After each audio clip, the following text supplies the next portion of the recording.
प्रथमोक्त योगागों के अभ्यास से मन जब दृढ़ और संयत हो जाता है तथा सूक्ष्मतर अनुभव की शक्ति प्राप्त करता है, तब उसे ध्यान में लगाना चाहिए। पहल स्थूल वस्तु को लेकर ध्यान करना चाहिए, फिर क्रमशः सूक्ष्म से सूक्ष्मतर ध्यान में हमारा अधिकार होगा और अंत में हम विषय शून्य अर्थात निर्विकल्प ध्यान में सफल हो जाएंगे।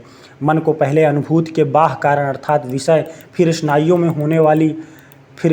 होने वाली गति और उसके बाद उसी की अपनी प्रतिक्रियाओं का अनुभव करने के लिए नियुक्त करना होगा। जब मन अनुभूति के बाह्य उपकरणों अर्थात विषयों को पृथक रूप से जान सकेगा, तब उसमें समस्त सूक्ष्म भौतिक पदार्थों, सारे सूक्ष्म शरीरों और सूक्ष्म रूपों को जानने की शक्ति आ जाएगी। जब वह भीतर में होने वाली गतियों को दूसरे सभी विषयों से अलग करके उन्हें अपने स्वरूप में जानने में समर्थ होगा, तब वह सारी चित्त वृत्तियों पर उनके भौतिक शक्ति के रूप में परिणित होने से पूर्व ही अधिकार चला सकेगा। फिर वे चित्त वृत्तियाँ चाहे स्वयं अपनी हो चाहे दूसरों की हो, और जब योगी केवल मानसिक प्रक्रिया का उसके अपने स्वरूप में अनुभव करने में समर्थ होंगे, तब वे सर्व पदार्थों का ज्ञान प्राप्त कर लेंगे, क्योंकि इंद्रिय गोचर प्रत्येक वस्तु, यहाँ तक कि प्रत्येक विचार भी इसी मानसिक प्रतिक्रिया का फल है। और इस मानसिक प्रक्रिया को आप इस प्रकार से जान सकते हैं और अपने काबू में कर सकते हैं। ऐसी अवस्था प्राप्त होने पर योगी अपने मन की मानो नींव तक अनुभव कर लेते हैं, अर्थात ध्यान की इस अवस्था से अपने मन का एक एक कोना आप अनुभव कर लेते हैं और तब मन उनके संपूर्ण वश में आ जाता है। योगी के पास नाना प्रकार की अलौकिक सिद्धियाँ आने लगती हैं।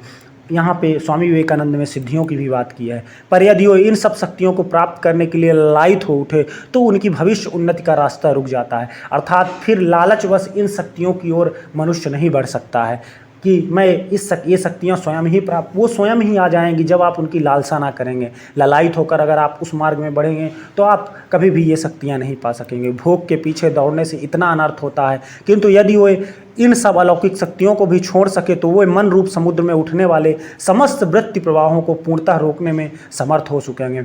अर्थात स्वामी जी यहाँ योग के मुद्राओं द्वारा जो अलौकिक शक्तियों का पूर्व वेदों और सब में चर्चा की जाती है उसकी भी चर्चा की है, लेकिन योग की परम गति के साथ ही प्राप्त होता है। अर्थात आपको राग द्वेष या फिर लालच, काम, क्रोध, इन सब से ऊपर उठ के योग और ध्यान में मग्न होना पड़ेगा, और यही योग का चरम लक्ष्य है। तभी मन के नाना प्रकार से विक्षेप एवं नाना प्रकार की दैहिक गतियों से विचलित न होकर आत्मा की महिमा अपनी पूर्ण ज्योति से प्रकाशित होती है। तब योगी ज्ञान धन अविनाशी सर्वव्यापी रूप से अपने स्वरूप को उपलब्धि करेंगे और जान लेंगे कि वो अनादिकाल में ऐसे ही है। इस समाधि में प्रत्येक मनुष्य का, यही नहीं प्रत्येक वाणी का अधिकार है।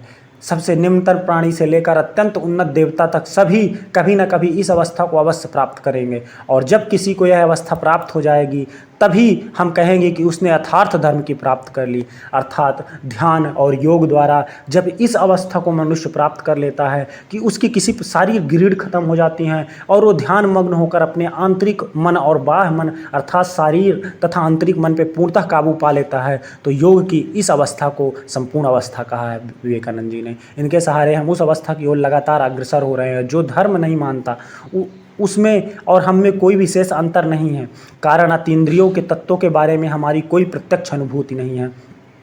इस एकाग्रता की साधना का उद्देश्य प्रत्यक्ष अनुभूति प्राप्त करना, इस समाधि को प्राप्त करने के प्रत्येक अंग पर गंभीर रूप से विचार किया गया है। उस विशेष रूप से नियमित श्रेणीबद्ध और वैज्ञानिक प्रणाली से संबंध किया गया है। यदि साधना ठीक और पूर्ण निष्ठा के साथ की जाए तो वह अवश्य हमें यथार्थ लक्ष्य स्थल तक पहुंचा देगी, और तब सारे दुख कष्ट नष्ट हो जाएंगे, कर्म का भी बीज दग्ध हो जाएगा और आत्मा चिरकाल के लिए मुक्त हो जाएगी। आत्मा मुक्ति होती विवेकानंद द्वारा ये उपाय सुझाए गए हैं। अर्थात ध्यान और योग द्वारा अपने आंतरिक और बाह्य मन को काबू में करते हुए सारी प्रकार की लालसाओं से मुक्त होकर आप इस रास्ते पे पाकर परम सिद्धि और परम शांति को प्राप्त कर सकते हैं। धन्यवाद। आगे के अध्याय